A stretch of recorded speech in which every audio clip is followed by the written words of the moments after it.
بسم الله الرحمن الرحيم. الرحمن علم القرآن خلق الإنسان علمه البيان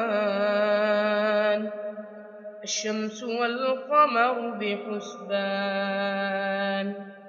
والنجم والشجر يسجدان والسماء رفعها ووضع الميزان ألا تطغوا في الميزان وأقيموا الوزن بالقسط ولا تخسروا الميزان والأرض وضعها للأنام فيها فاكهة والنخل ذات الأكمام والحب ذو العصف والريحان